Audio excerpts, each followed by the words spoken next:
All right. So the idea was to wait for like others to join, but I think I might just start. And yeah, good evening everyone again, and hope we're having a great weekend. And I believe we have all submitted our assignments before now. So there are some people asking questions about assignment, probably dates and other issues around it. So my best advice would be, if you're ever having any challenge submitting your assignment here, as far as it's not technical, like a network issue or not unable to submit, probably have other activities you're doing and you're already running behind. So it is best to submit an incomplete work. I mean, that's not the best advice, but it is best to submit an incomplete work than not to submit at all, right? Because you might have some marks from just the one you submitted than having zero. So let's try as much as possible to at least attempt to submit. That matters. So because whatever you did, whatever implementation you did, or even if you didn't finish everything, whichever one you did will still count for a mark as far as you did it well. And in our last class, we talked about some advanced CSS properties and techniques, right? We talked about the end-child pseudo class. We talked about align items for the flex box. We talked about CSS colors, CSS positioning, CSS variables, and also the transition effect, or using CSS transition. So today we'll be talking about responsive design, just like I promised us in our last class. But I'll just jump right into it. But before I proceed, please indicate if you can hear me. And I'll be sharing my screen shortly, so also indicate if you can see my screen.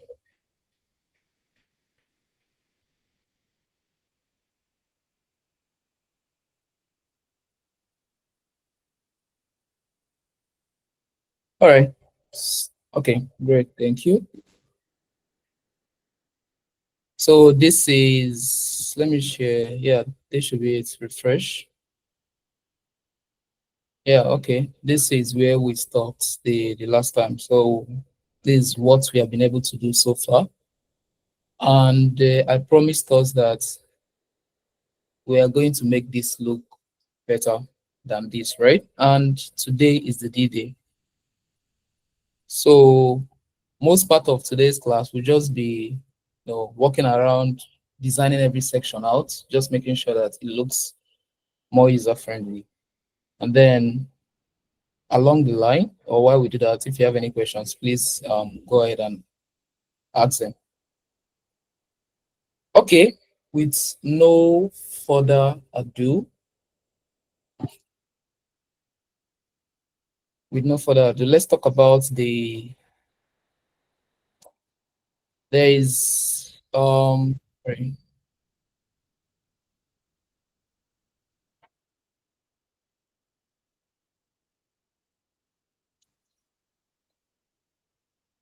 All right, give me a minute.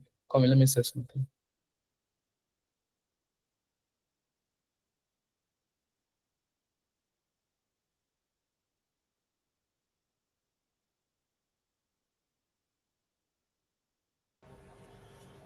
Okay, sorry about that. Let's talk about like a CSS property. The last time we talked about Flexbox, right?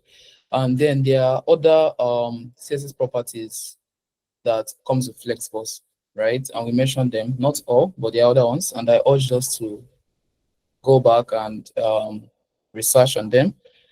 Then aside using CSS Flexbox to position your items on your browser, there are other ways you can position. There's also grid layouts using CSS grid, right? It does what Flexbox does, but in a more, you have more control of how you're positioning your items on the rows and columns.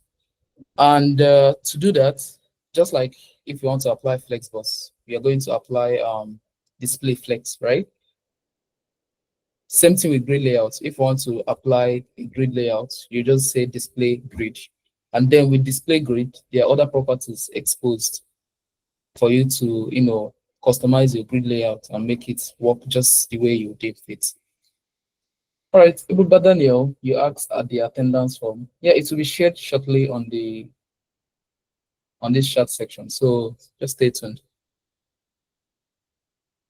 All right, let's talk about the CSS grid real quick before we start beautifying our website.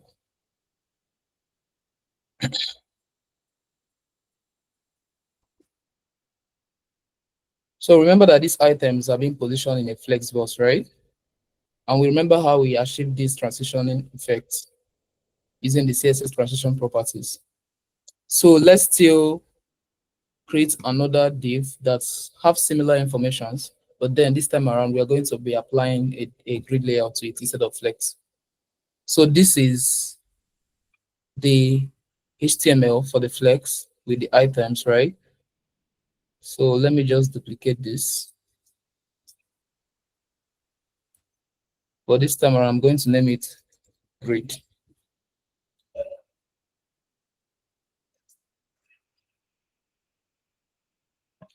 I'm not sure we'll be needing this item 1A, these sub items. Let me just work with just one. So I'm going to call this 1.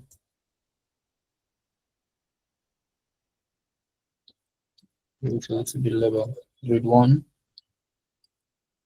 grid 2, and then grid 3. All right, let's see what we have. Okay, these are grid 1, grid 2, and grid 3. Let me give it a header. Let's say another div. I want to use another div to wrap this.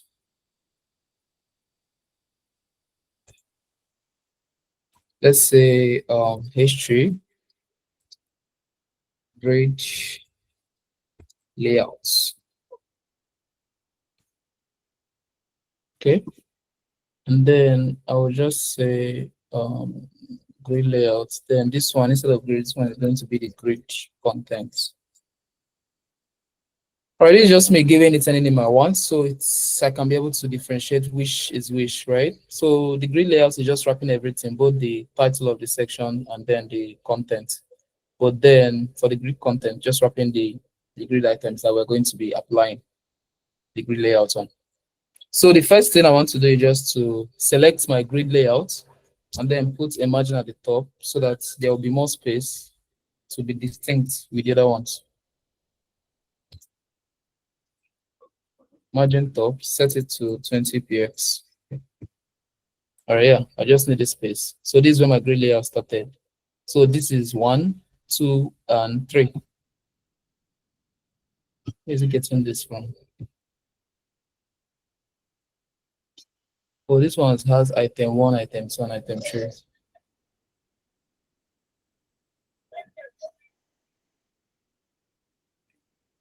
Grid item 1, grid item 2, and grid item 3. All right, yeah, this is fine. So now let's just apply our background color so we can see the distance. Grid item 1.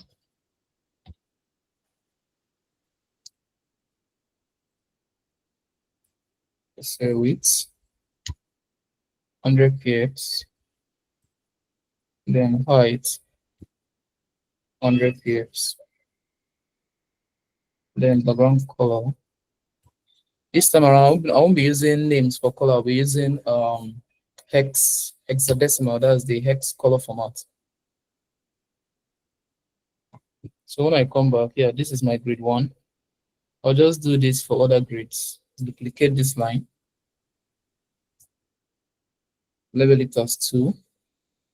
Then I will just change the color to something else.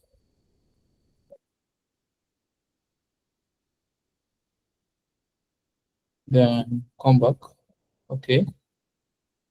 Then the third item, same width and height, but then a different color.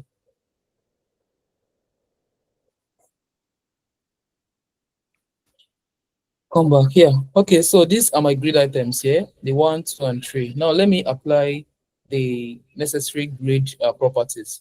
Then we can see it in action.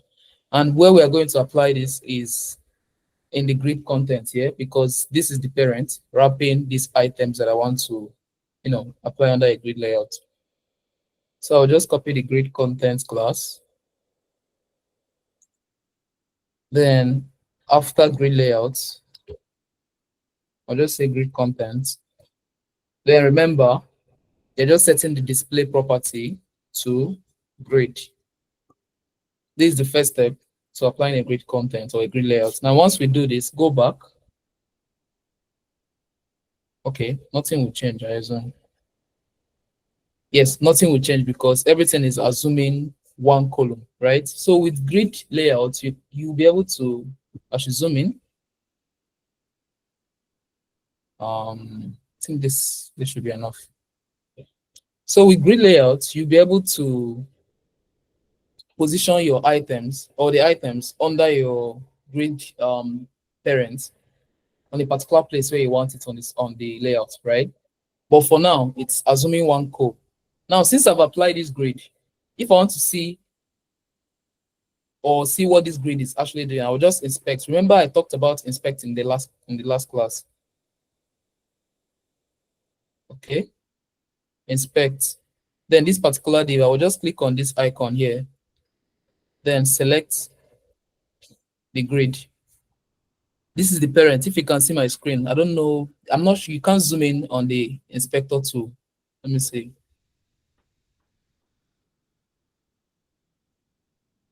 No, we can't zoom in on the inspector tool. So you might have to just zoom in on from your screen to see this content here. So to see this grid layout in action, just check this grid by the grid content. Just click this grid box here. Once you click it, you'll see the grid in action. We have not specified any columns. We have not specified any rows. So it's assuming one column here first, and then assuming 3 rows because I have 3 items. If I have more items, it's going to assume that number of items, the rows, okay? So now for me to specify how many columns I want this grid to be, the property I'm going to use is grid template columns, okay? Grid template columns. I am telling the system from these template columns, whatever I provide, I'm telling the system this is how many columns I want this particular grid to be. Now, if I say 1, you can just give it width actually. Let me say for the first one, I want it to be 100 px. That's the first one. Then the second one, yeah, 100 px, 100 px, 100 px. See what I have here. Grid template columns. First column is 100 px. Second column 100 px. Then the third column is also 100 px, right? So this, I'm telling you that it should assume 3 columns because I specified 3 values. Now, when I go back, you see that my grid are positioned. Sorry, let me just leave this inspector. See that my grid are positioned in 3 columns. If I only say 2, and how to say 2, just remove 1. So it's only going to be 2 values. If I say 2, you see it's now 2. The other one that is remaining will just come under it, right? If you have other ones, no matter how many items you have under this grid layout, they will all be stacking under each other. Like 1, 2, 3, 4, 5, 6. As far as you said, it's only 2 columns. But for this scenario, we have 3 items. So let's make it 3 columns. I'll just add 1 more. 100 px. Okay. So this is it. This is how to like position your grids. And it's not a must that you are going to use 100 px, 100 px, 100 px, right? You can use any value you want. There is a common value that we normally use. We call it 1fr. We call it fr. You're going to be using this more often, right? Call it fr. Fr means fraction.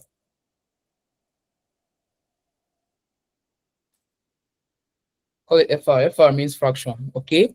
And what this fraction does is, if I say for this first value, take 1FR.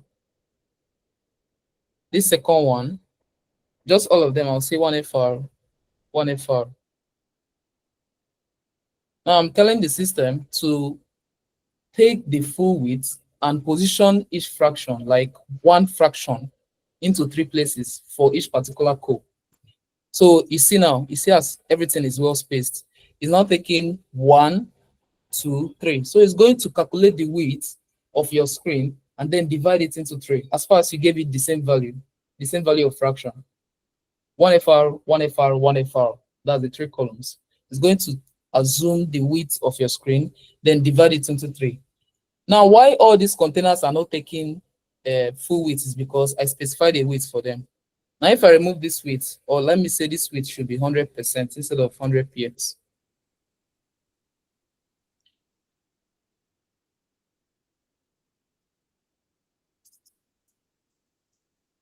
Now, if I go back here, you now see what is happening. This is exactly what FR or fraction does with grid layouts.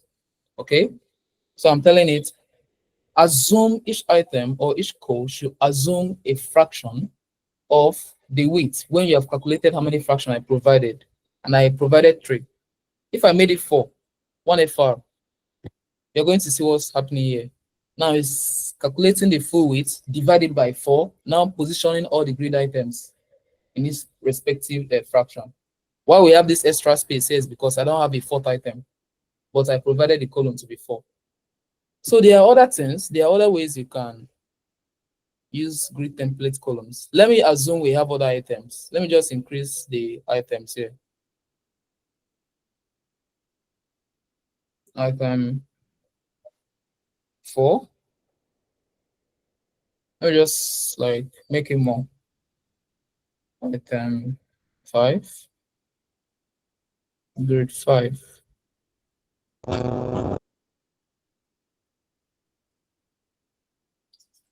Sorry. Grid 6. Then yeah, item 6.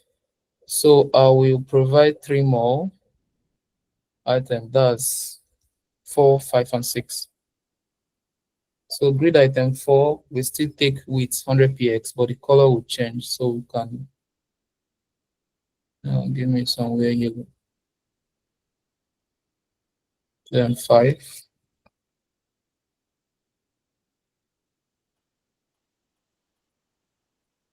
The color will change. Let's say somewhere here.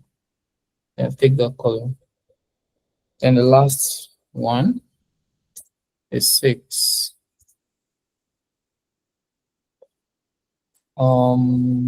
Yeah, take this color. All right, so when I come back, you see what is happening here. Because I told you to take 4 columns, that's 3, I gave it 4 1FRs, right? That's 4 fractions of the width. It now took 4 columns, 1, 2, 3, 4, and position all the items under each fraction of the screen. Now, if I reduce this to only 2, just 1FR, 1FR, that's 50%, 50%, right? That's what is happening here. 50%, 50. It's going to divide the width by 2. You see, going to take just 2 columns. Every other thing will just stack under it. Okay. So yeah, this is how to use grid. There is also a way you can say grid. By default, it's going to assume rows for you according to the items you have. We have 6 items, and now we have 3 rows. Rows are the horizontal aligning items, right? That's 1, 2 is in one row, 3 and 4 is in one row, 5 and 6 is in one row. But then the columns 1, 3, and 5, one row, 2, 4, 6 in the second row. Sorry, in the second column. This is column 1, 3, and 5 in the first column, 2, 4, 6 in the second column. Yeah, there are more complex ways of using grid, right? And I would still like us to go and research on that, right? Like other ways to use grid. And if you have any question getting around that, please reach out to me. I'll be able to help out. Then before we move to the next item of the day, we can actually consider everything, all the sections are tight, are all closed to the other. Remember, we have gap. So you can both use gap on Flexbox. You can also use gap on grid layout. Okay. So I can say gap, take 10px. So it's going to apply 10px gap between each rows and each columns. So you can actually gap, it's not only gap that we have row gap. Instead of gap, you can specify a particular gap for the row, 10px, and you can specify a particular gap for the column. Sorry. Oh, column. Yeah, column gap. Let me say 50, so it's going to be obvious. So what just gap does, gap just automatically add 10px both to the rows and the columns. But if you want to give a unique value for the row and the other unique value to the column, you can specify them singularly and apply the units. So when I come here, you can see that the column gap is bigger because I say the column gap should be 50px, but the row gap is smaller because I set it to be 10px. So yes, that is that for grid layouts with CSS. So another thing we are going to talking about today is animations.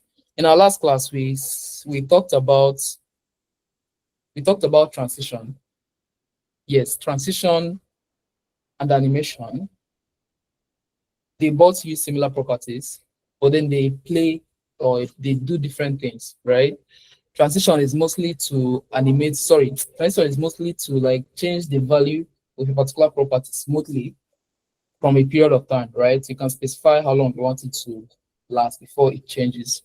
But animation, you can use animation to like change the style entirely, like render a new style for a particular time frame, okay?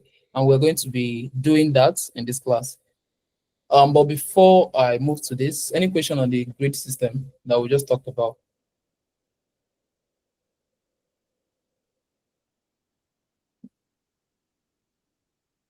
Yes, again, Israel. Hello. Yeah, good Yes. evening, Mr. John. Please, I just want to clarify. What is the difference between the use of Flexbox and the grid system? I All want right, to know so flex, officially. yes.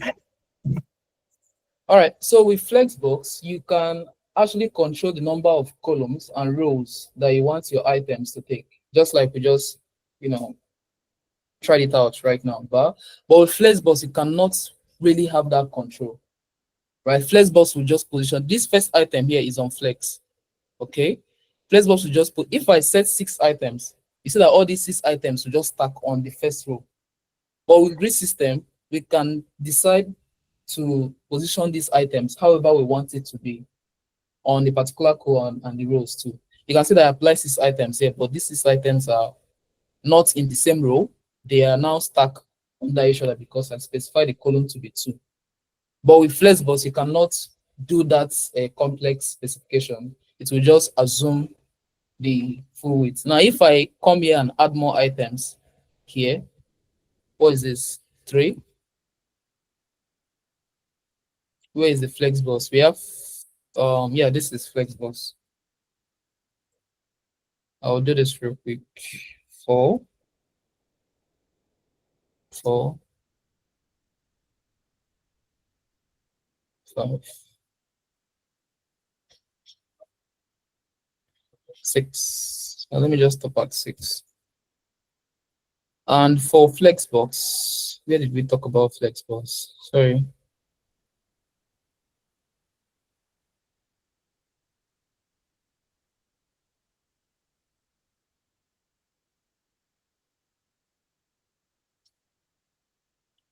Oh, okay. All right, so this is where item 3 ended. So let's add other items. You can have item 4, right? Then give item 4 a particular color, the same width and height. You can have item 5.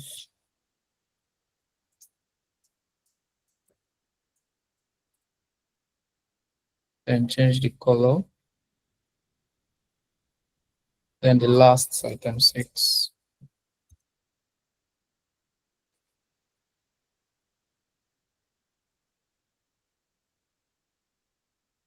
Right. Now when I go back, you see what happened? I cannot tell Flexbox I just want only two columns, so that it's going to stack everything under it. Right? I cannot be able to pass that message to Flexbox. But with grid system, you can pass that message to grid system that I only want two columns on this grid. So every other item to just assume 2 columns. Or I already only want 3 columns. Every other items will assume 3 columns. You get that, right? Yes, sir. It's very clear.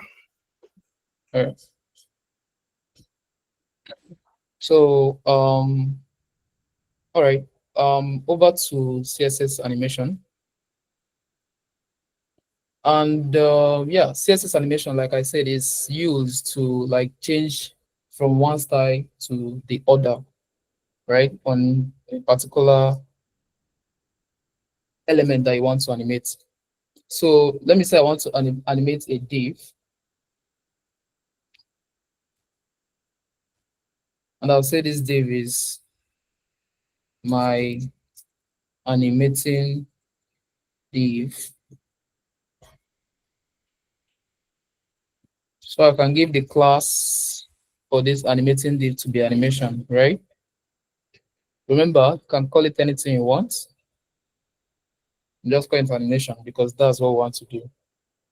Now you can come and say div, sorry, animation, open and close, give it a width of 100 px, height of 100 px, then background color,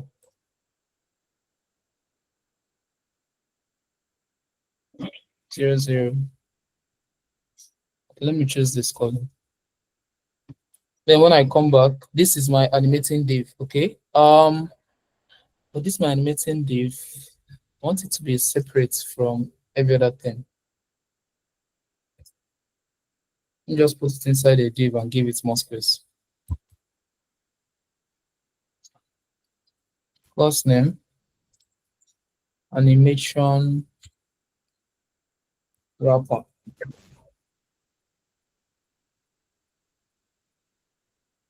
Animation wrapper. So we'll give my animation wrapper a margin top of 20 px, and then a height of, let's say, 500 px. Fine. Okay, now this is my animating div, right? I'm intending to animate this div inside this wrapper. We cannot see the color because I didn't give it the color. If I give the wrapper color, you just see the space is occupying. So this is the wrapper here. This is my wrapper here. And I want to animate this div inside this. So this is what I want to animate. Now there are properties that animation introduces, right? One of those properties is animation name. So you can call this name anything. It can be anything. It's not must is going to be any of the property. You can call it anything you want. But for this example, I'll just say my animation. Yeah, my animation. Okay. And then this is the name. And then the next property is the duration, like how long you want this animation to last. I remember we did duration, but it's for transition, so it's transition duration. But for animation, it is animation duration. Okay. So I want it to last for 3 seconds. Well, let me make this 5 seconds. All right. Now this is 1. Then the next part of animation is there is a CSS rule we call keyframe. So there's a CSS rule we call keyframes. Okay. So this keyframes is mostly used for selecting a particular element and animating it. All right. So if you want to apply animation, after registering your name and registering your duration, then for you to successfully animate this, you have to use the keyframes rule to do this animation. And this keyframe rule, you just write the keyframe. Then the next thing you're going to write is the name you gave your animation. Okay? The name you gave your animation, right? If I said whatever here, I'll come here and write whatever. If you don't do this, it's not going to listen to the elements you declare the animation on. So now, from, first value is from. From is where the animation is going to start from, okay?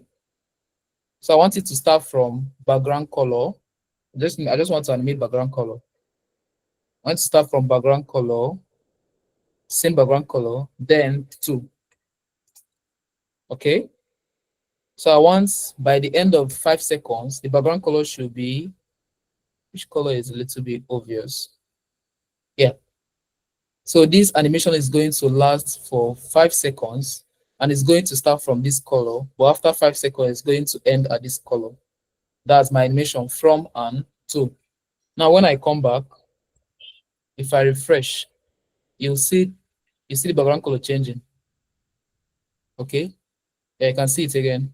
It just changed, it went back, changed and went back again. So with animation, I can actually make this thing not to stop.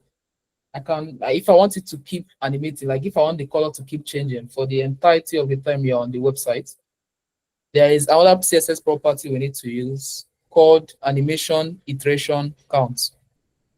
Okay, the other properties here actually is not only infinite. We have infinite, we have onset, but I think whenever you're declaring this property, you're mostly going to be using the infinite value.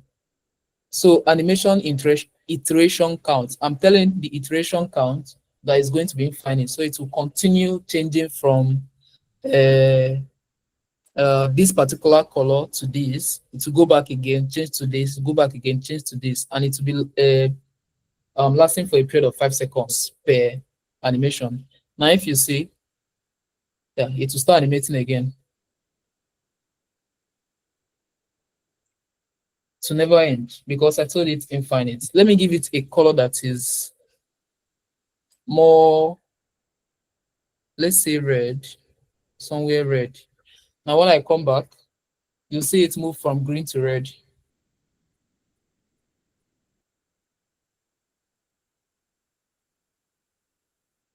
Well, yeah. So this is what we wanted to achieve. So with iteration count sent to infinite, be able to achieve an infinite animation. But then it's not must that you are going to use from and to. Okay, there are other ways you can do make animations. I'll probably make this thing happen without using from and to. But with that, we are going to be using percentage. Okay, so we're going to say from 0%. Sorry. That's when it's at 0%, when it is starting, set the background color to this. And then when it is at 100%, then set the background color to which color do we give it again here? So what we just did is doing the same thing as this, right? From and to 0% to 100%. Now when we come back, nothing will change because they are both doing the same thing with the first declaration that we wrote. But then why it is good to use 0% to 100% is because you can actually put some animation in between. With this, you have the freedom of applying a particular style when it is at any other percentage apart from 0% or 100%. I can say when it is at 50%, when it is at 50%, it can take background color of, what color is this? Wait, let me choose yellow. Is this yellow? I don't know. Yeah. So it's going to move from a shade of green to a shade of yellow to a shade of red. When it is 0 green, 50% yellow, 100% red. Now when I come back, you see it's moved to yellow as 50%, then move to red. To go back again to green, yellow, and then red. Green, yellow, and red. So yes, well, yeah, this is just like one of the things you can do with it. You can actually create another other percentage. You can come before 50% and say 25%, right? Then after 50%, you can actually say 75% or any percentage at all that you want to, tweak. You can just declare it and put the style you want to put there. So this is the good spec of using animation. Then I want to do one more thing with this. But for us to do it, I want to make this box to move from this left to the right, to the bottom left, then top left, top right, bottom right, and then bottom left, and then back. So to do this, I need to give it position relative. With this position relative, I can easily apply top, bottom, left, and right, right? Without it, you will not be able to use that value. In fact, without any position CSS property, you won't be able to use the top, bottom, left, and right value. So you need to declare a position. But for this, I'll just give it relative. And I will say when it is 0%, left should be 0, right? And then top should be 0. So whenever it's 0%, it should stay at the top left, okay? Then when it has 50%, or should I say, since it is in 4 places, let me listen to 25% too. So when it's at 25%, choose this color, yellow, and then top should still be 0, but then left will now be, let's say left should be 100 px. Yeah, I want it to give like 100 px from the left. Then instead of 75, 50, I'll listen to 75. But I'll change this color to, what's the name of this color? Yeah. Yeah. They want it at 75%. I want it to be at yeah, when it's at top is 100 px, left is also 100 px. You understand what these things are doing when I go back to the screen. Then at this part, I want the top to still be 100 px, but the bottom top should be 100 px, but then the left should be 0 px. Now when I go back, you see it's moving.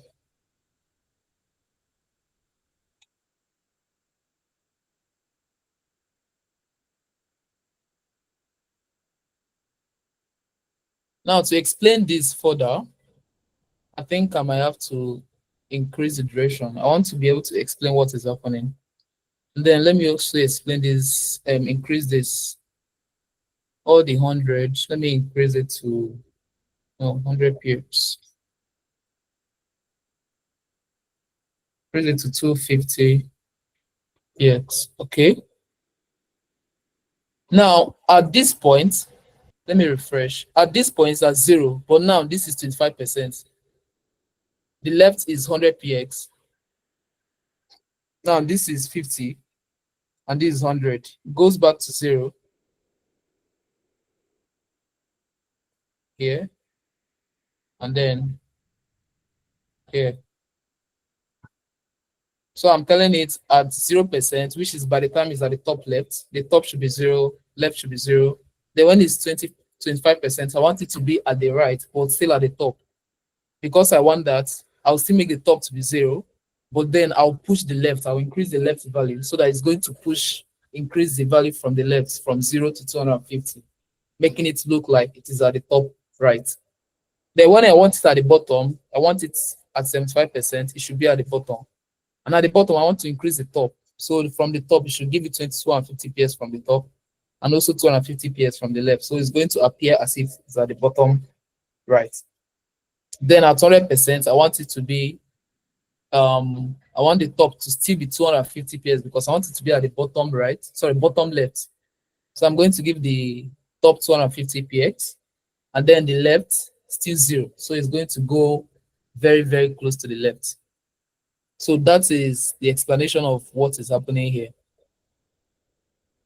Then it's going to move to the left. You can see that there is a little bit delay. There's a little bit delay. Like, I don't want that delay. I want it to like be moving in a straight line. Remember, there is something we talked about when we are doing transition, and that was the timing function. So that is transition timing function. But for animation, it's going to be animation timing function. And here I want it to be linear. I just want it to be animating on one. You can see it just moving, then down, then left, and then up. Okay, so yes, that's basically how to use animations. Well, there are other ways you can utilize this animation property. There's other ways you can utilize it to create more, crazy UI implementations. So yes, any question?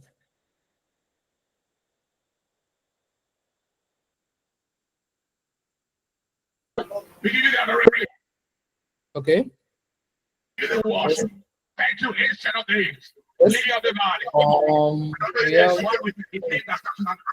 Yes, Yes, sir. Good morning. Good evening, sir. Good evening. Yeah, concerning the at keyframes, I didn't understand that part. All right. So the at keyframe is a CSS rule used in animation. With this keyframe, you want to listen to a particular time within this duration. Okay. So whichever duration you're giving it, with the keyframe property, you can be able to listen to a particular second this duration and apply a particular style at that point. So, and this is only applicable when you are doing a CSS animation. So how to do it? You're going to write at keyframes. It's a must that you're going to start with at keyframes. And then the next thing is going to be the name of the animation, which is what we wrote here. So anything you wrote here, remember, is anything entirely. If I change this to any other value, I must effect it here for it to, work. Oh, okay. Yeah, that's just what the keyframe does. You can see that the only thing I'm doing under the keyframe is listening to when the duration is at 0%, when duration is at 25%, when it's at 75 and other. Oh, okay. Yeah. Thank you so much. Yeah, you're welcome. Ben Sharp, I don't know.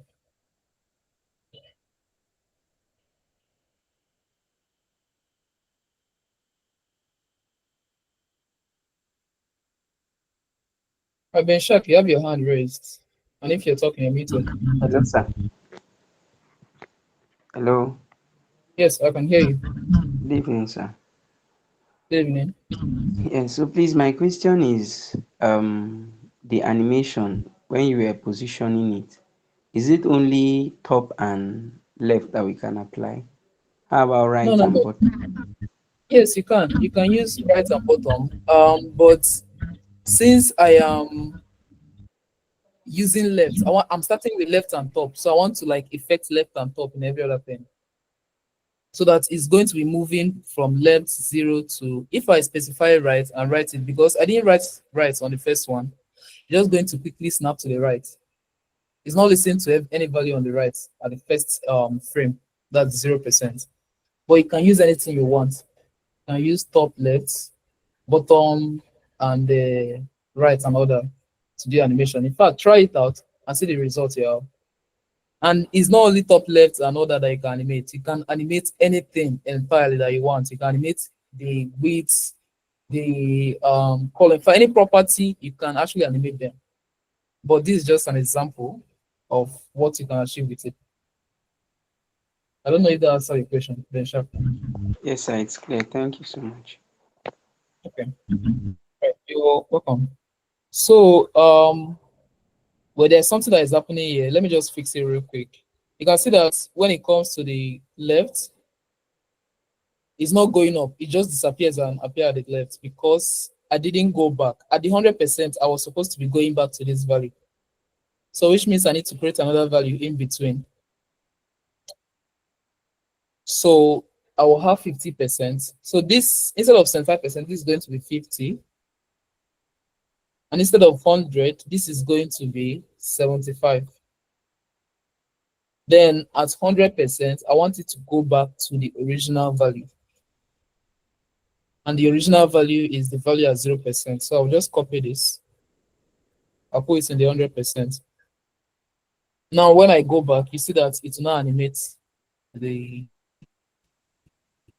thumb. Yeah, it's not going back. And it's repeating because I set the iteration to infinite. All right, so that is it about CSS animation. The next thing we're going to be talking about is the media query, okay, which is the main subject or topic of the day. All right, media query. But before we get to that, let me quickly brush up this website. Like, just follow me through while I try to make this website look more user friendly. Okay. So first of all, start with the header.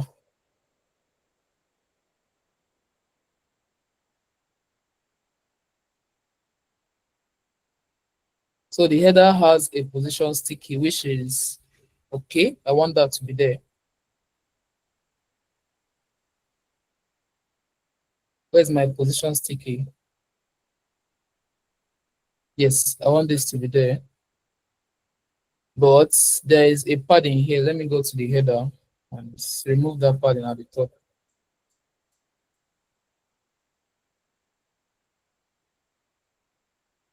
Okay, what has this padding? Well, let me inspect. I want to clear this padding here.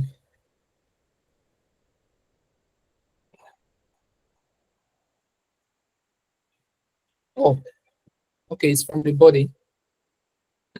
There's a padding in the body, yeah, the padding top. So I'll take it out.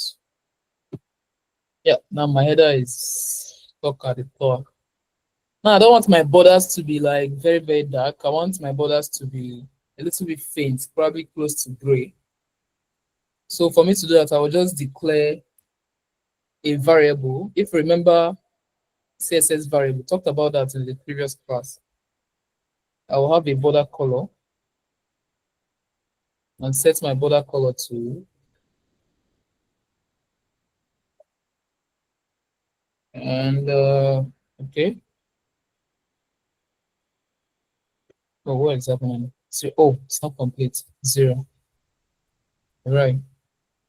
So I want it to be somewhere close to this. Okay. Now in my header, this is the border bottom of my header. Instead of black, I'm going to declare call that variable here. Remember how to call variable.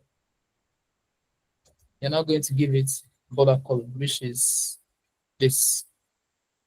Now when I come back, you see that my border color is a little bit faint. So I need it to be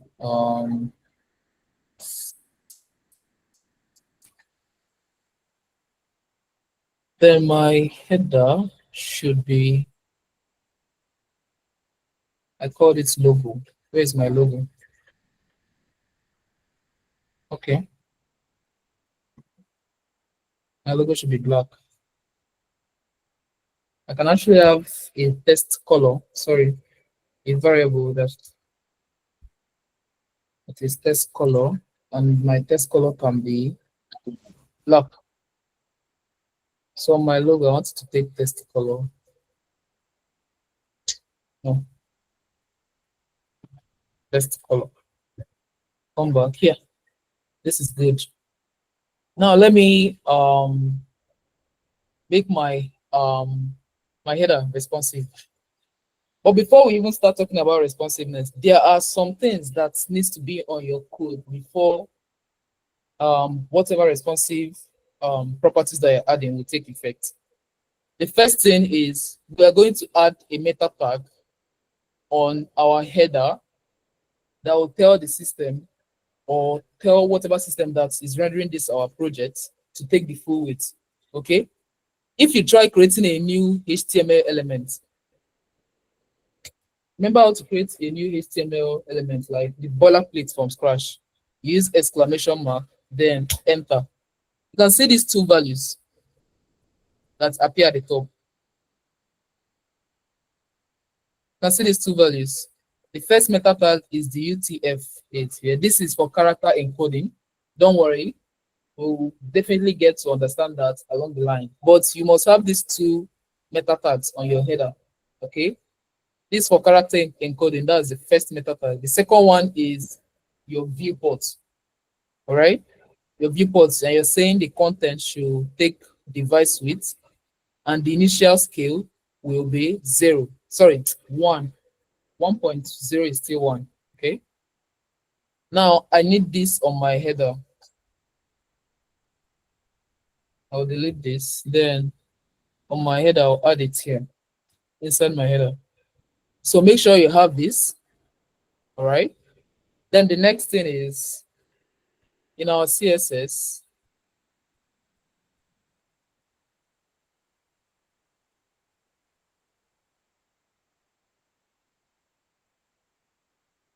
In our CSS, make sure you have this style on the reset element selector.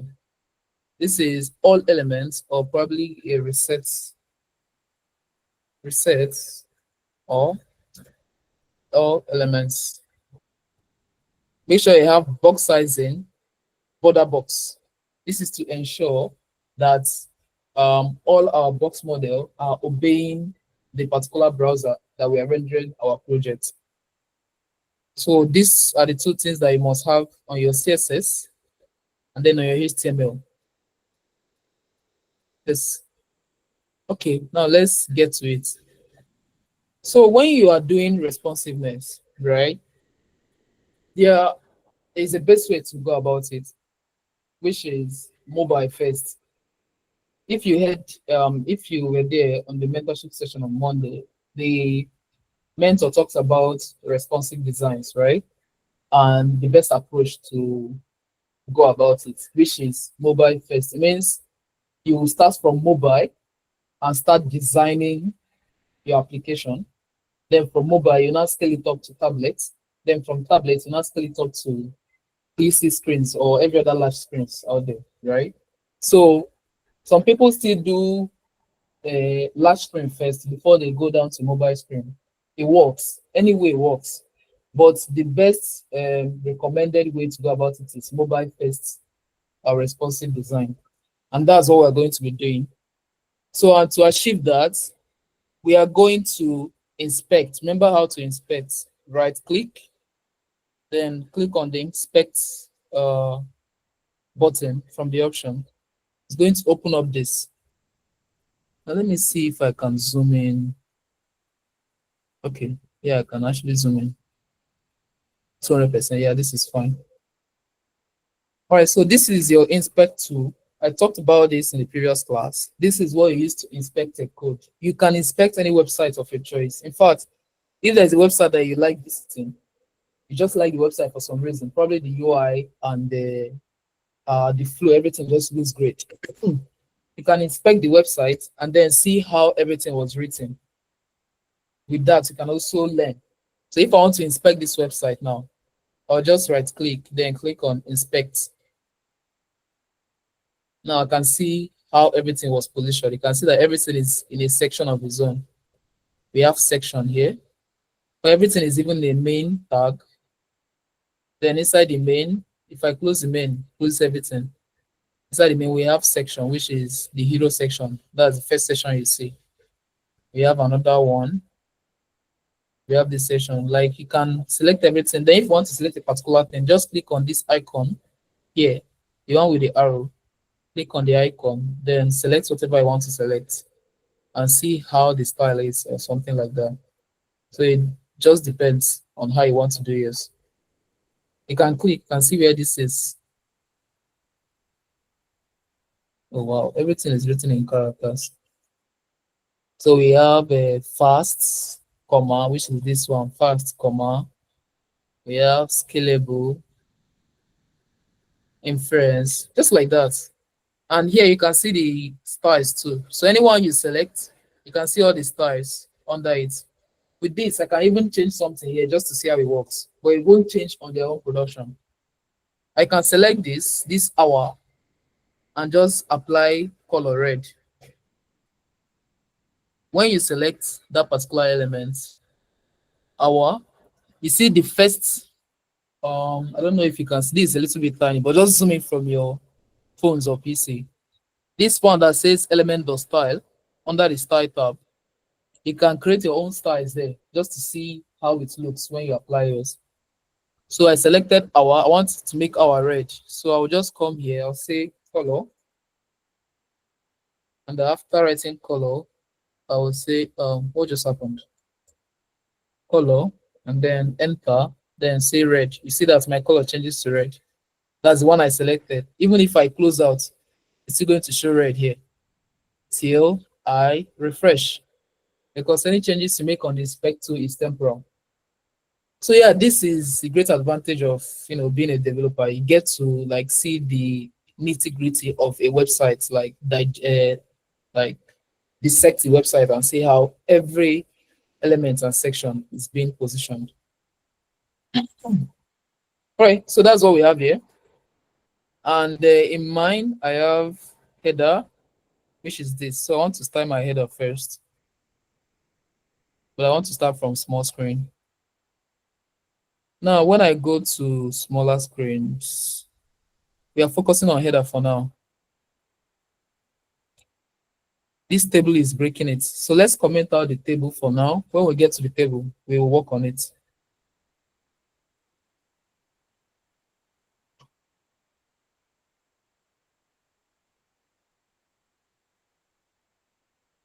All right, comment out the table. Yep, table is commented. And when you go back here, you can see everything now. All right, we still have a flex that we have not positioned well.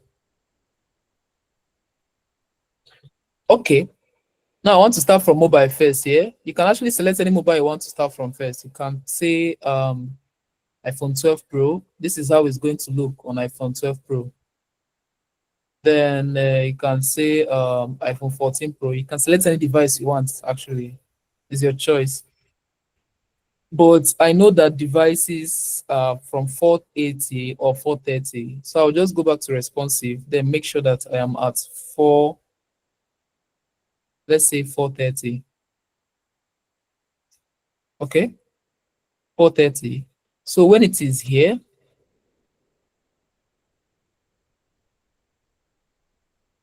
I hope you can see my screen. Okay. So when it starts 430 or 340, you can see the width here. This is 356, the width. Let me increase it to 400. So when it's at this stage, I want my header to, where's my header? Okay, this is my header. So I'll just leave whatever style I have here. I'll say, yes, justify. No, I don't want it to be justify content space between.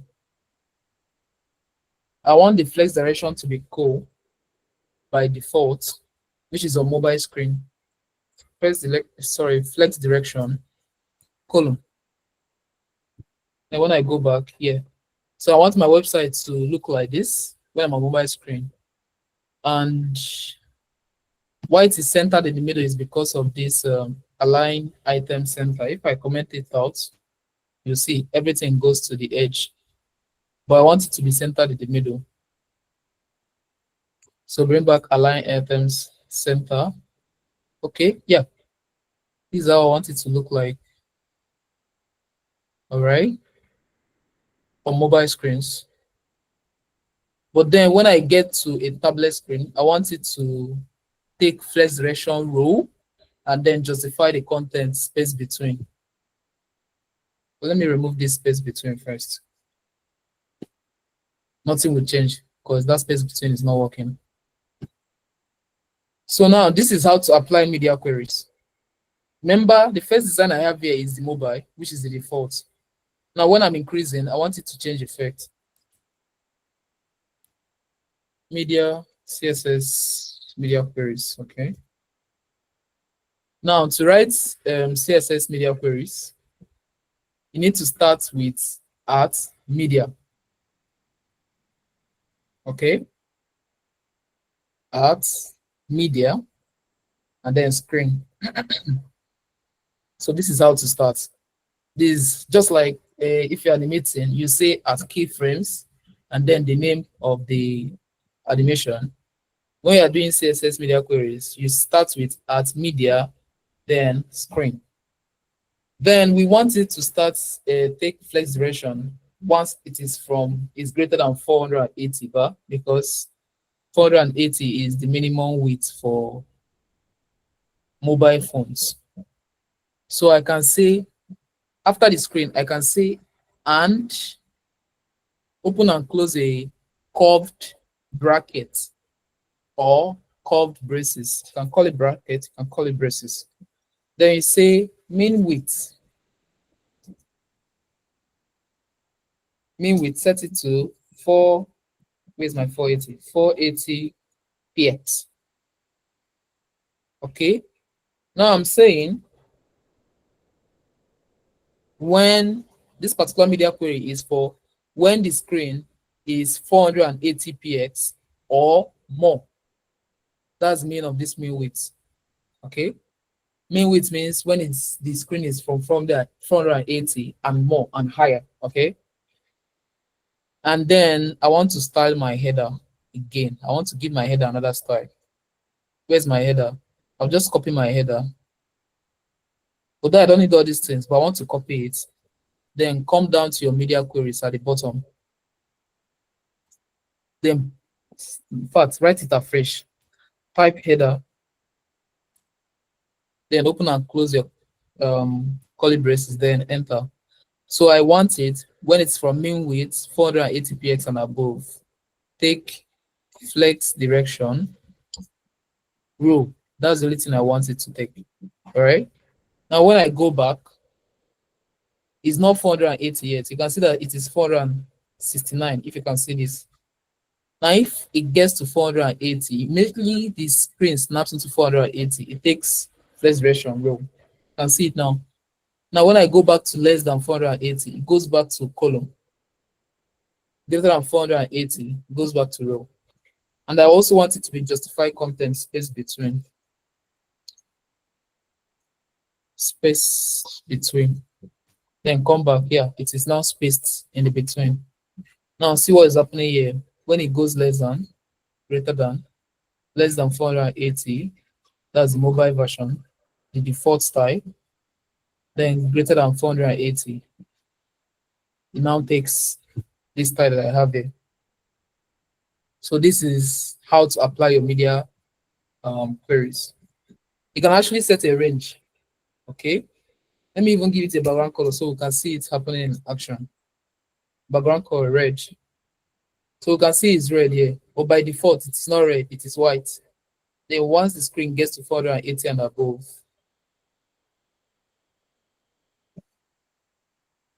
it takes background color red, and then that. Well, let me remove it. Don't need this. All right. So you can actually give it a range. Let's say you want it to be from 480 to a particular screen width again, right? can say and another curved braces, then write your condition there. And probably I want to say max width. Max width, let's say max width 600. Now I'm telling the system, apply this style only when the width of the screen is from 480 px to 600 px, because the mean width is 480 and the max width is 600 px. So whenever the width of the screen falls between this, it's going to apply this style to the header. And when I go back, this is the style by default. Then when it enters 480, yeah, it takes this style. But immediately it reaches 600, it removes that style, right? Because the style doesn't exist there when it is above 600. Now, when it gets to 600, you can see this. Watch this here. When it gets to 600, bam, goes back to this. Because I told it the highest width that this particular style can be applicable is between 480 to 600 px. So anything outside that is going to go back to that default. But we don't want it that way. I only want it from 480 and above. So this will apply no matter any other screen width higher than that is going to take 400. It's going to take that style. So that's it for our header. And I'm not sure there's another style I want to give the header. I think someone raised their hand. Ben Shark, raise your hand.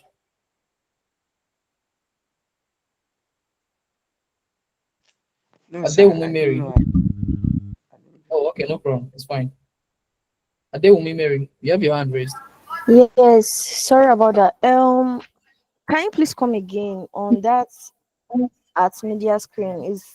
It's actually getting overwhelming at this point. So I'm kind of Yes. lost. All right. I mean, it's fine. It's a new topic, and it is one of the key features you need to know to be able to create a responsive design. But just have this in mind whenever you're talking about responsiveness in CSS or in your HTML work, right? This is how to start it up. Just we can take this one out, right? This is how to start it up. You start with at media and then screen. You're telling it that listen to the media, listen to the screen. Okay. Once you specify screen, you're telling it listen to the screen. Okay. Now you now say and you now declare any other value you want. You're now telling the system whenever the screen is like the mean width of the screen is 480 px and above. Mean width means the lowest width. Okay, the lowest width, and any other width higher than that can take whatever style I have in this container or in this declaration space. That's mean width. If you say max width, it means the highest width. So you can take any other width below whatever value you provided.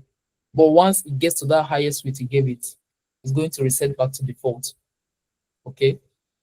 But I want I want this style to start applying when the width is from 480 px and more. You can see I gave a description to it. When the screen is from 480 px and more. And to represent 480 px and more, you say mean width. That's the minimum width, 480 px. So it means from 480 px and above. That's what minimum width means. That's the lowest width. It can start accepting declarations. Then to do this, you're going to, after writing this condition, you now have your open and close curly braces again. Then write your tags, just like you're writing a normal element or your normal CSS selectors. Can even provide ID selectors here, class selectors, pseudo class selectors, anything you want to do. It's just like you're writing your CSS afresh, but inside this media and inside this condition. Okay, now I'll bring back what we have here. So inside this condition, make sure it is closing, opening, and closing. Everything you're writing is going to be inside. You now say header. Whenever the header reaches, or whenever the width reaches 480 px and more, in the header element, make the flex direction to be row. Also make the justified content to be space between. It's not much you must do this particular declaration. You can do anything you want, but for my own condition, for my own scenario, this is what I want.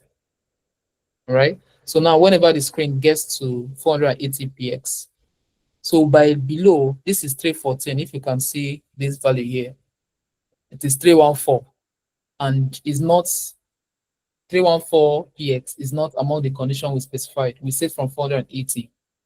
So which means whatever style is going to be here is going to be the default style I gave it. That's the first one at the top. Where's that guy? This one. This is the default style here. Okay. Now with this condition, I want it to change when it gets to 480 px and more. Now when I start snapping it, you can see this is 364 now. Snap it again. It is 434 now. It's still just using that default value. Then immediately it gets to 480. You can see it's now 482. It takes flex direction, row. Flex direction means instead of column, let all the flex items be on the row. And then justify content between, pushes it. Yeah, you know that's already I played. So I don't know if that answered your question. If that is clearer now, so deal with me. Okay. Yeah, thank you so much. I think it's better now. Yeah, the best thing I'm going to advise you today is to like practice on this. There are different scenarios that you can use media queries on. Just practice and practice. That's the only way you can get to inject this in your day-to-day life. You can just wake up and start writing it without even being told what to do. So just practice again and again and again. You get used to it. All right, Bencha. Yes, sir. Please, I wanted to just confirm. I thought we were designing from the desktop Sorry, and laptop. I don't know if I'm the only one, but I can't hear you. Hello, can you hear me now, sir? Yeah, I think it's clearer now. Okay, yes. I was saying that I thought we were designing with laptop screen size initially. Like you were saying, we started with mobile. Or I don't know whether I'm the one that misunderstood you. Yeah, I started with what? Sorry. I thought you started with laptop. Is it laptop screen width now? Or desktop size? Then you now want to scale it down. I don't know whether I'm the one that misunderstood you there. No, we have just been writing CSS properties without giving any responsiveness. We are just writing it. So I left everything on the last screen. That's the screen. But we are now talking about responsiveness. And for you to do responsiveness, it is this particular snippet that you're going to use, this rule you're going to use, and it is best to start from mobile. So which means any default declaration that you have here should be your mobile styling. You're not going to specify, tell it that it's mobile. Just write it here. Just assume that this is your mobile styling. Then you now come here and start tweaking it. So whenever it gets to a particular width, take this value. It is easier this way than designing from PC and then down. But anyway, I thought that you want to, yeah, you can go about it. If you want to start from PC, then go down to mobile, it's fine. If you want to start from mobile down to, up to PC screens, it's even better. Okay.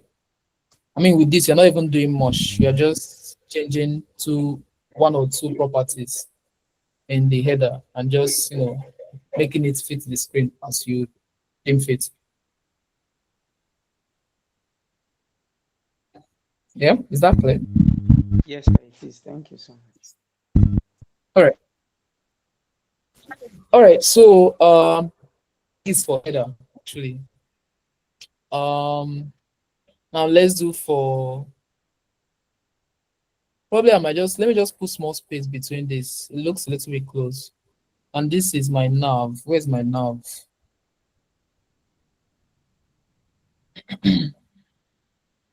Oh wow, I did not have nav. Oh, menu. So let's look for menu in my CSS.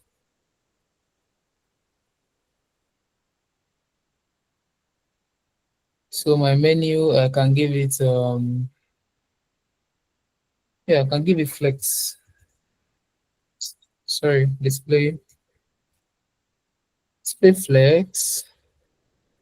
Nothing will change. Oh, wow. It did change. Why am I doing this? Oh, sorry. It should be menu. Should be on dots menu. Dots menu. Display flex. And nothing should change. Yeah, this is what I want. And then I'll add gap. Let's say 20px. Yeah, this space is okay for me. Space between each item, 20px. Yeah, so I have made my header responsive. Let me just test again and see. Well, we're having this because there are other elements that are breaking the screen. We'll get to that part. But this is how it's supposed to look like. Okay. Now the next one is this guy. My hero section. Hero section is mostly the place that you have the H1 elements here. That place that you're going to write that bold text that will catch your user's attention. And mine is this, but I want to bring in, where's the guy? Okay, let me put in a section.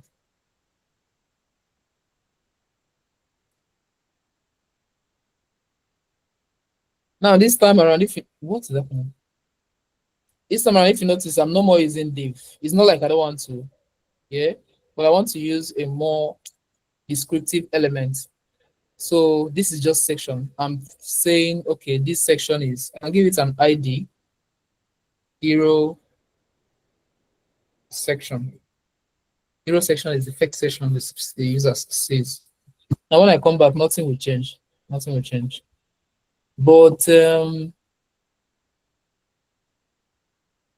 I want to use my image. Let me bring in my image. What should I bring in? Sorry, I want to download an image.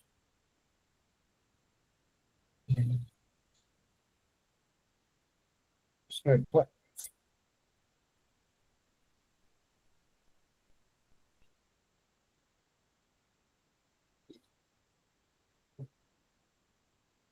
Okay. A minute. Where's my image? Okay. So I'll just drag my image, then drop it here. So I can rename this. I can say my profile. Okay. So we have my profile, the JPEG, yeah. Now where's my section again? I want to add my image here. Remember how to write the image tag, right? IMG. Then is a void element. That's a self-closing tag. Then the first attribute is SRC. That's the source, right? And the source is going to be the name of this image. Make sure you're not making any mistake. I give my profile dot JPEG. So if it is PNG, it's going to be .png, whatever the name is. Then the alt, remember the alternate text. It's going to be my image. And when I go back, yeah, I can see I have image, I have my name, this. But what I want is, I want my image to be at the left, but then the information, that's this information here, John ADB, Frontend email, will be at the right, okay? And to do this, I'm going to use either grid, layout, or flex. But since I'm not worried about how many columns I need, I'll just use flex, right? Flex will do the job real quick. Now, if I now specify hero section in my CSS, you know what? Let me just do the traditional way.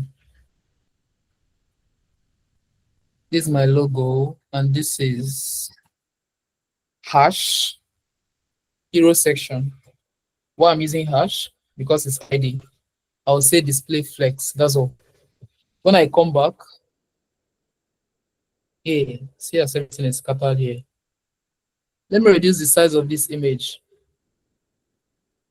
To do that, I can say hero section and then image. I will just target the image from the hero section. First, I will say hero section and then image. That's hero section space img. Curly braces open and close. Width 100 px. Height, let me say 150 px. Go back. Okay. Well, I want this to be bigger.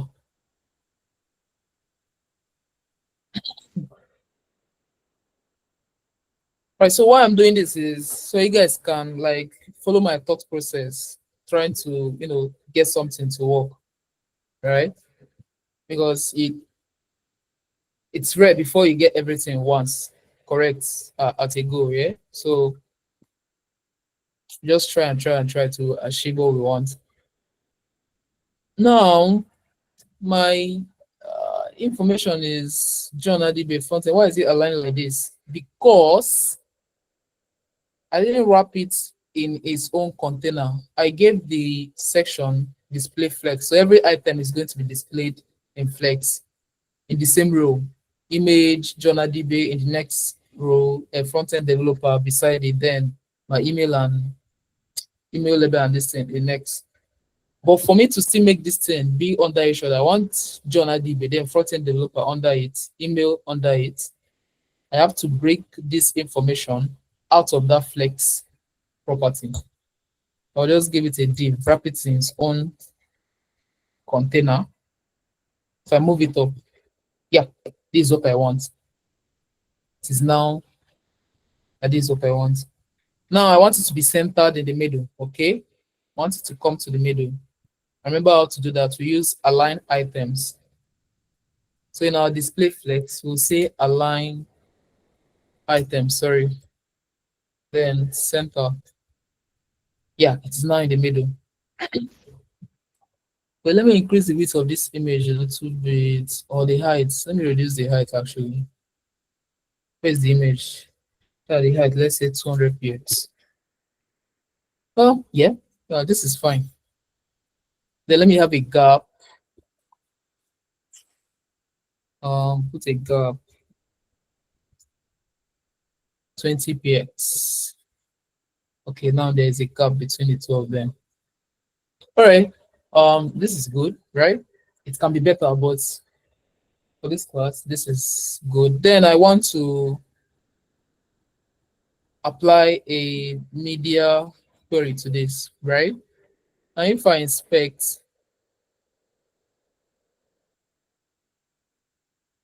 and see how it is positioning. It's not how I want it to be on mobile screens. On mobile screens, I want the image to come first, or should we have this one first? Okay, the image should come first. Then after the image, we should have my name and then every other information. So which means I'm going to change my default value. Let me take it back to mobile. This is mobile. Now let me start the default value for mobile. Now give me the display flex. Now I want it to be flex direction column. This is the default column. Exactly. This is what I want on mobile screen. Image and then my name under it. So this is column. Then when I get to a certain screen, that's when I get to 408 and above, I want it to like snap back to become a row. Image will be at this side, then my information will be here. So the only thing we need to change is the flex direction, right? Now let's go back to our media query that is down there. We already have this guy here. So after header, you come down, just after header, make sure you're still within the media query, open and close the correlation space. Then you have your hash, hero section, because that's what we gave it. Open and close your curly braces. There's one is saying display flex again and all that. We already have display flex set to it as the default. We are only changing the direction. So here, I want the direction to be row. Then when I come back, yeah, you can see direction is now row. If I go back to mobile, yeah, it's going to snap. Then when I come back to larger screens and above, it's going to take this width. If I come back to this, yep. All right. Well,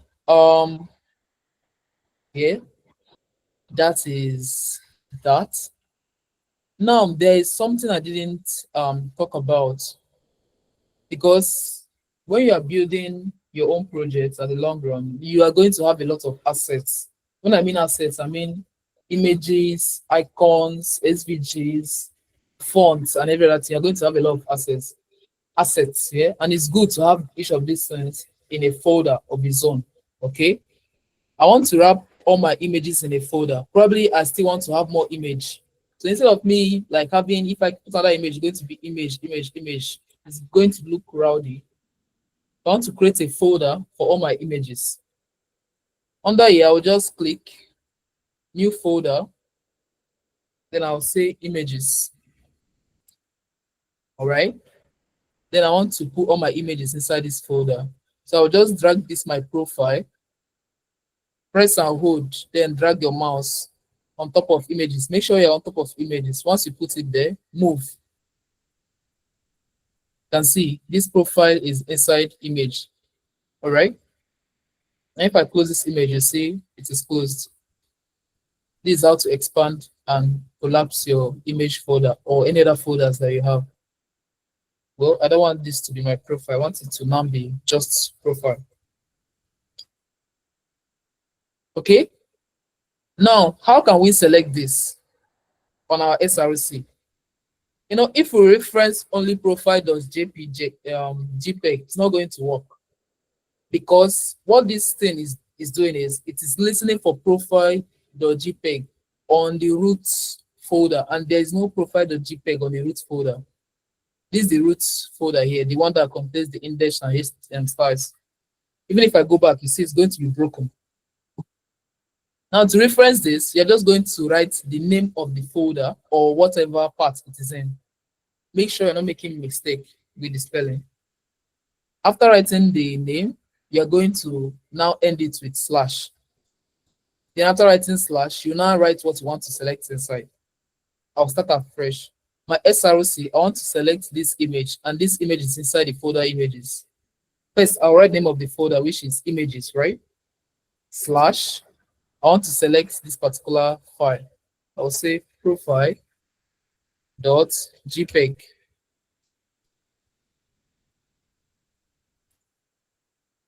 So with that, I have selected my profile inside the images folder. Now, when I go back, it's now showing. Okay, this is how to select from folders too. So it's good to have that in mind. It will come in handy. And yes, we are still going to do these ones, make them responsive, but we will not be able to do everything in this class. So this tool, I hope this tool was clear enough, right? With this tool, we can easily go and make every other part or every other sections that we have responsive. And I will still design out this particular interface as we progress. So why I am stopping this now, I'm stopping this responsive now, is because we need to talk about a feature that is like 100% required throughout your career as a developer. So there is what we call Git and GitHub. There's what we call Git and GitHub. Git, that's G-I-T. All right. So Git is a version control system. All right. It's used for controlling the versions of your project. You remember when we started this project, we didn't have all these things at once, right? We first of all had the header, then in the next class, we did about section, then in that class, we talked about forms, all right? So these changes that happens to our projects are versions, right? It is changing from time to time, right? So with Git, we're able to handle all these changes. And GitHub is also where you need to store your code base using Git. You cannot be sharing your code with the file. Okay, Kenneth, share me your code. You share me your zip file. Nah. As you progress, you will just keep using GitHub to share and collaborate on a particular code base. All right. So it's going to play a major role as you progress. But before I talk about that, if you have any question about responsive design, you can ask now before we move to Git.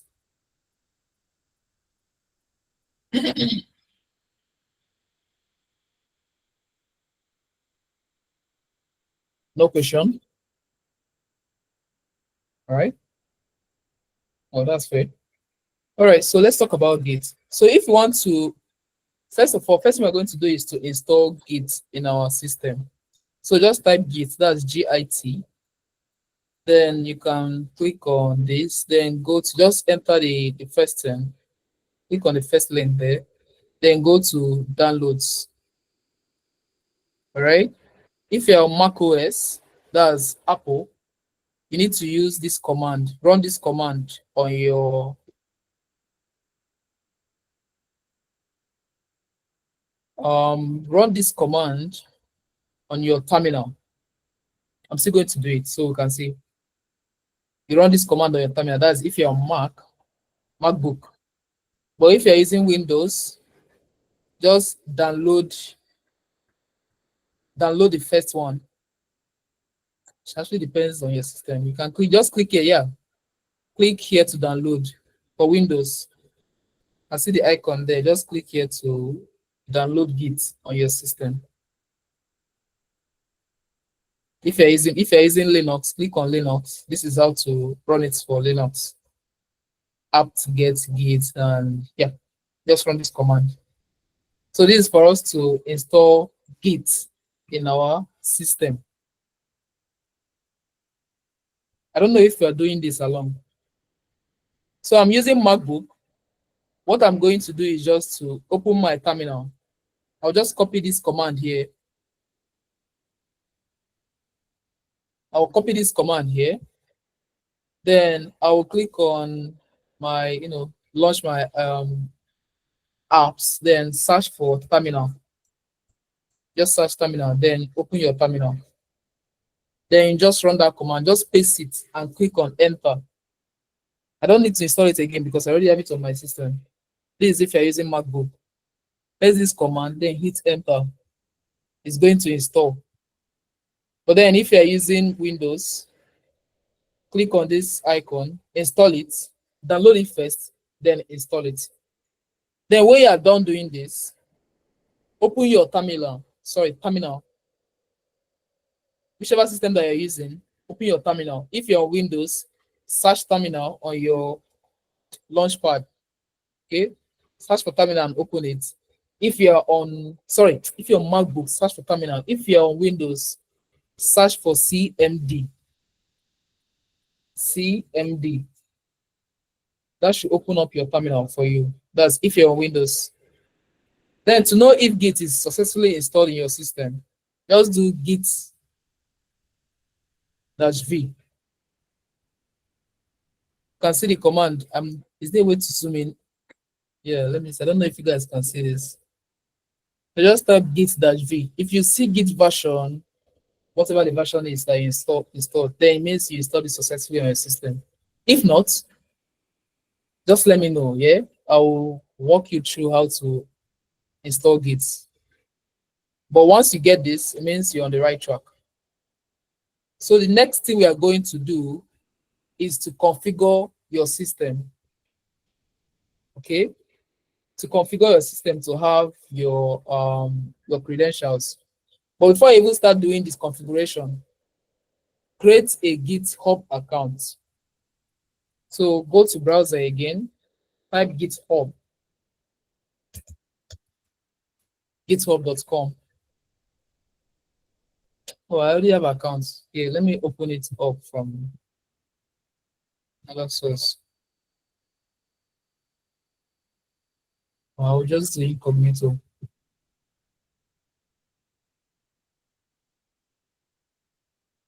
Yeah, I hope you can see my screen. So type github.com. Yeah, this is what you should see. All right. Then enter your email address and then click on sign up. Just follow every other prompt. Let me say at gmail.com. Then click on sign up. Then fill the information, your email address, password, and then your username. Okay. Then after doing this, continue. Just follow every other step. It's much more simple as you process, as you progress. So make sure you fill all this information. Then once you are done, you see a success screen. It means you have created accounts with GitHub. Okay. Once you have done that, then come back to your terminal. All right. Come back to your terminal. You're going to run some commands. The first command you're going to run is git config -- global, then space user dot name. Okay. Git config -- global user dot name. You're going to write your username you set, or whatever name that you registered when you are registering on the GitHub account, right? For me, it's John Adibe, right? So this is my name. Once I've done this, I will click on enter. You are not going to see any response. Once you do this, you just click enter. It's going to register your user.name. Then after doing the user.name, you're going to do the same command, git config -- global, then user.email. Here you're going to write the same email address you entered when you are registering for GitHub. Okay. Enter your email address. For me, it is john@db450@gmail.com. All right, so you can enter your own email address there. And then once you're done, hit enter. Once you have done these two things, you have successfully configured Git, installed and configured Git in your system. Please do this. If you're not doing it now, no problem. You can do it some other time, but make sure you have gone through this installation and configuration before our next class. And if you're having any issue setting it up, let me know. I'll be ready to assist you through. So once you have done this, let's do one more thing. Once you have done this, go back to github.com. By then, you should have created an account. Okay? Go back to github.com. You have created an account by then. Then what we're going to do is to create a repository. And this is how to create a repository. Let me just zoom in. So you're going to see an icon that has a plus sign by the top right. Just click on this icon and then click on new repository. Okay. I'm going to click on new repository. So enter the repository name. Repository name is going to be Dive Africa Frontend. Well, the name can be anything you want, right? It can be entirely anything you choose it to be. But my end is just going to be Dive Africa this. Then description, don't worry about description for now. Leave it public. Don't check this one. Leave this one for now. Just leave every other thing. Just fill in the repository name and then click on create repository. Create repository. Once you have done this, it will direct you to the repository name, which is you're going to see the name you gave it. Whatever name you gave it, you're going to see it at this top left. Mine is Dive Africa. You're also going to see it here, Dive Africa. Let me just close out this. Then yeah, they are going to see this command here. Just come down to this command. Okay, stay here. I will explain again. Git, Git, Git is used for version control. All right.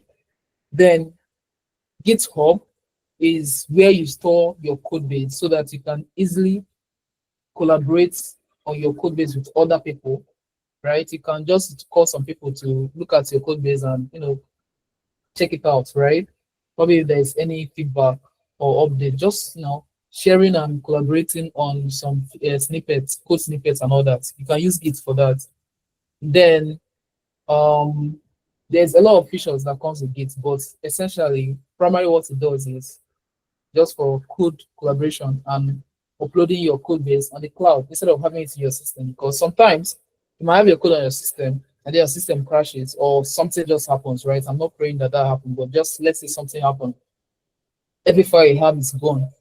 All the weeks, days you're putting into creating a particular project is gone, right? Because you've lost all the files.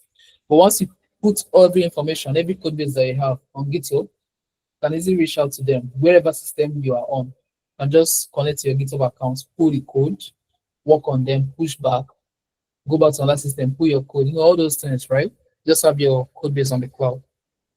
Now, Git repository is like your, how will I put this? It is a particular code base that you have, a particular project. So per repository, you might have up to hundreds of repositories. Each repository is a project that you have worked on, right? So if you work on another project now and you want to push it to Git, you have to create a new repository, then name that repository the name of that project, just like that, right? And yeah, so that's what repository mean. Then this is how to set up Git on a particular project. Now I want to push this project to GitHub, okay? First, it said this thing just means I should be in the Dive Africa. Just ignore the first line, right? The next line is git init. Init means initialize, just like initializing GitHub, or sorry, initializing Git on your project. Now let's do that first. Now to do this, just close everything. Then open your terminal. To open terminal on VS Code, make sure you're on VS Code. To open your terminal of your project, you can just hover, click on, where's the terminal? Yeah, see terminal here. Then click on new terminal. All right. Once I click on new terminal, you're going to see this pop-up that will show, right? This is where I'm going to run these commands, right? You're going to see this pop-up that will show. Another way to open your terminal is if you can see these three icons by the right, top right, click on the one in the middle. The one in the middle is responsible for opening your terminal. You can see it, toggle panel. If I click on it, it's going to open back my terminal. All right. And then, what's the first command you say you should run? Git init. So just come back in your terminal, type git init, enter. This one, stage one. It means we have successfully initialized GitHub in this project. Okay, this is step one. Then second one, yeah, we don't need the README, but let's just do everything as they say we should, right? So the second one, git add README. This is not really important. Oh, you know what? Just ignore this line. README is a file that describes what the particular project entails.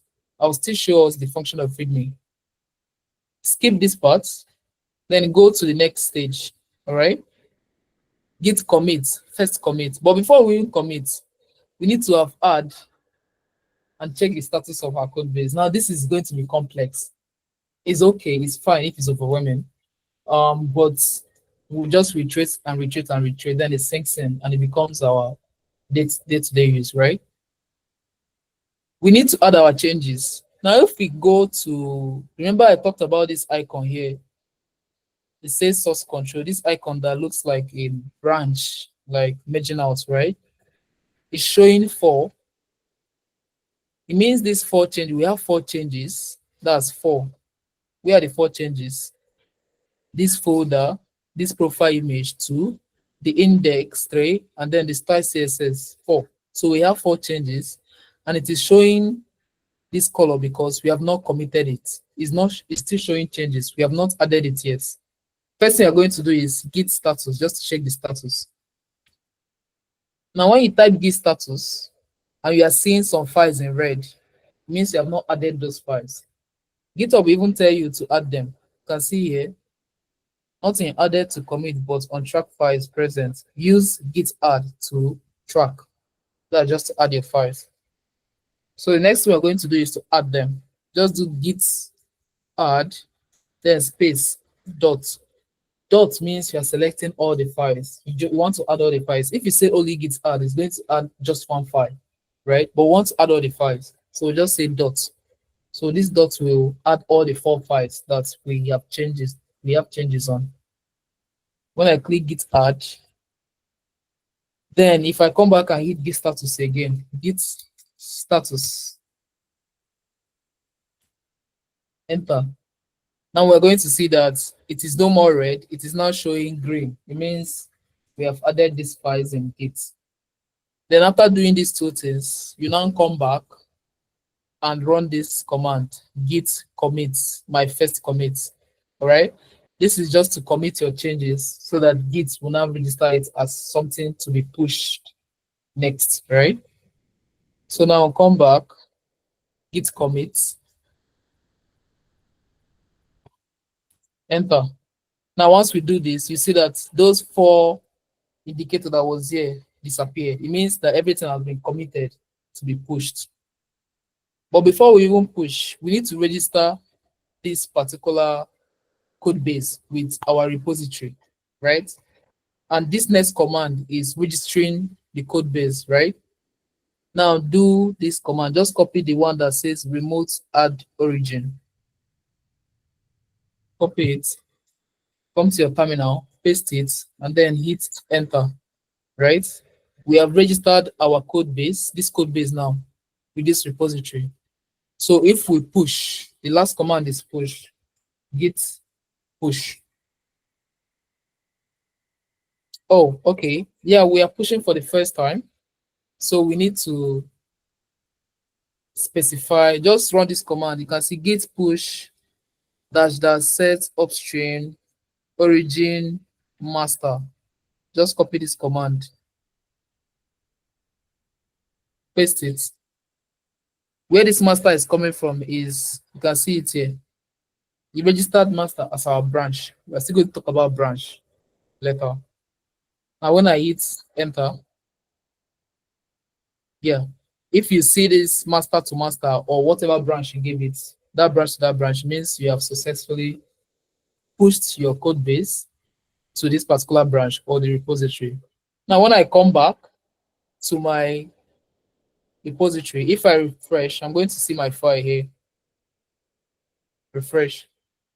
Exactly, this is my file. You can see I have my index.html, I have my style.css. If I open images, I'm going to see profile image, right? Now I have registered and pushed my code base in GitHub. So with this, if I want to share my code base with you, I will just copy the link and share with any person I want to share with. The person will now collaborate with me on that code base. Yeah. Questions?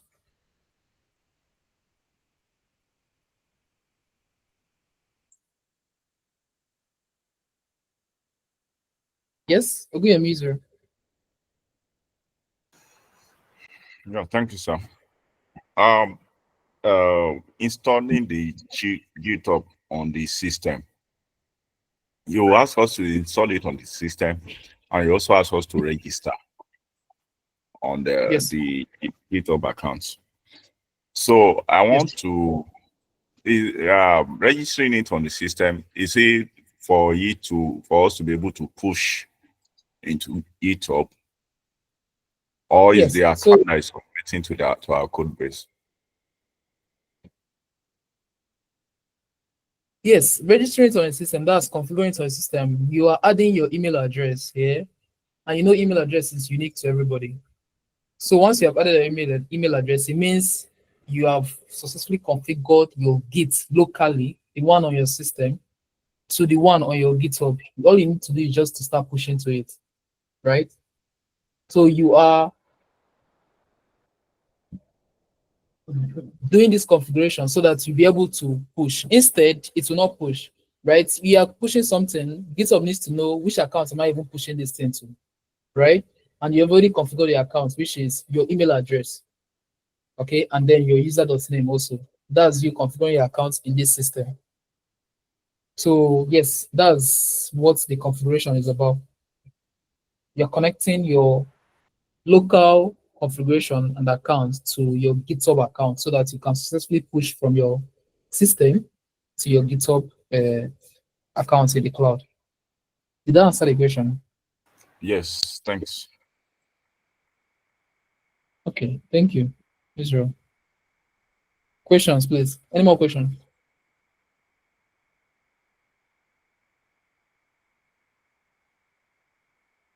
All right.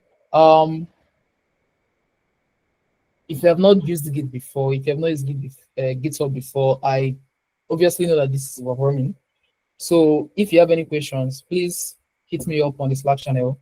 I will be readily available to assist you. Even the configurations, but that needs to happen before you can successfully push your code base to GitHub. And then for you to understand these commands, I will be sharing a tutorial for you to watch and just to throw more context to it about using Git and then using GitHub and everything. Okay. Now there is one more thing I need to ship there. We not only need to wait for whatever we talk on the class or probably the assignments to try out coding of just doing some things on the front end. So because of that, I want us to check out Frontend Mentor. Just type Frontend Mentor. In fact, let me just type it out. There's no need selecting the link. Frontend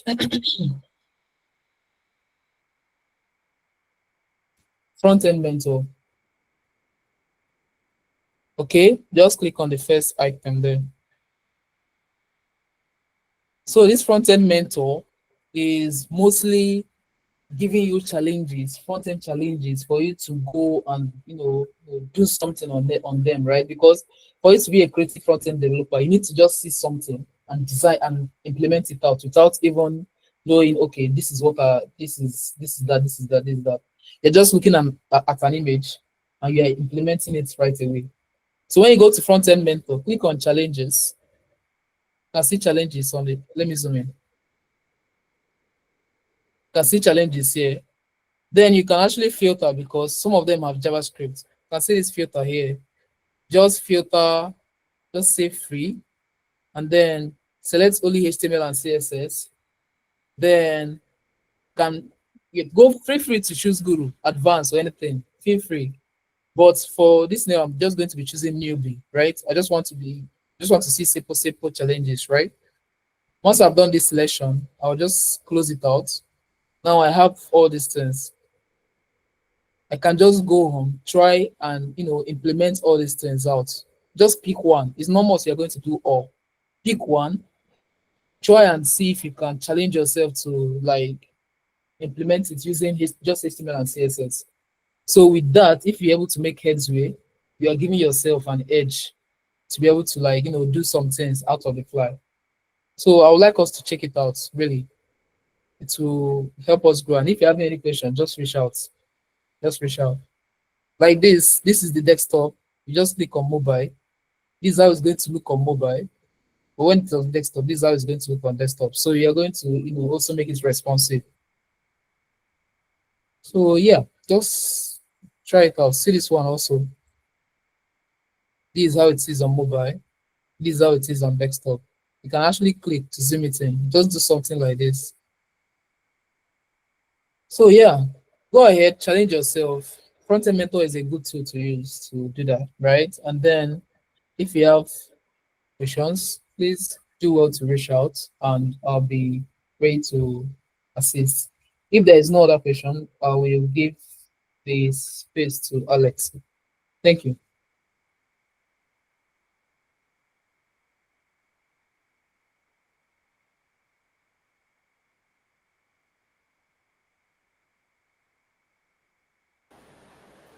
Alex, are you there? Yes, I am. I am. Hope you can hear me. Yes, I can hear you. Okay, you can. Okay. So thank you for this class. I too, I'm a front-end developer, but your level is way ahead of me. So thank you. I'm also learning from you. I'm also learning some nice tricks from you. So thank you so very much. And let's note that you should always practice at home. Practice beyond the lecture. Practice. Do your research. Start. I think we should start teaching our instructor some things important because in the next week, in the next few weeks now, we start the boot camp, and for you to join the boot camp, you have to have some criteria, and without self-learning, I don't think you can have those criteria. So I beseech you, brethren, to start to learn aside from the classes. So thank you guys. Thank you for this wonderful class, and make sure you fill the form, the attendance form. Thank you, Mr. John. Thank you, everyone. This is the end of today's session. See you guys on Monday for the mentorship class. Thank you. Bye.